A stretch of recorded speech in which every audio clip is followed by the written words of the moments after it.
Syedalun warga desa Meria Paloh, Kecamatan Muara 1, Kota Lok Semawe dikejutkan dengan tangisan bayi laki-laki di dalam kardus. Bayi tersebut diprediksi baru berusia 15 hari. Berikut informasi selengkapnya.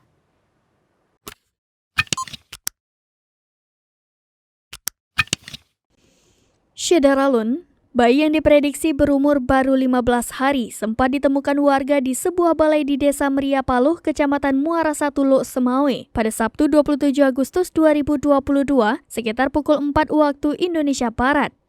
Hingga Minggu 28 Agustus 2022, bayi tersebut masih dirawat di ruang neonatal intensive care atau NICU Rumah Sakit Umum Cut Mutia Aceh Utara, Bukit Rata. Kapolsek Muara 1 Ibtu Syahrizal menjelaskan, penemuan bayi tersebut berawal dari seorang warga Meria Paloh atas nama Murdani pada Sabtu kemarin sekitar pukul 4 waktu Indonesia Barat mendengar ada suara bayi. Sehingga ia langsung keluar dari rumahnya dan ia melihat seorang bayi tergeletak di dalam sebuah kardus. Di dalam kardus ada sejumlah peralatan bayi, seperti 2 lembar kain sarung warna-warni dan coklat, 1 selimut warna kuning, 1 penutup kepala warna putih kombinasi coklat, 1 sarung tangan bayi warna biru muda.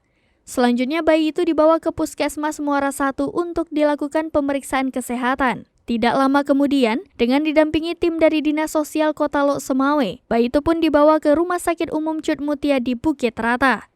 Terkait siapa orang tuanya, Ibtu Syahrizal menyebutkan sejauh ini masih dalam tahap penyelidikan.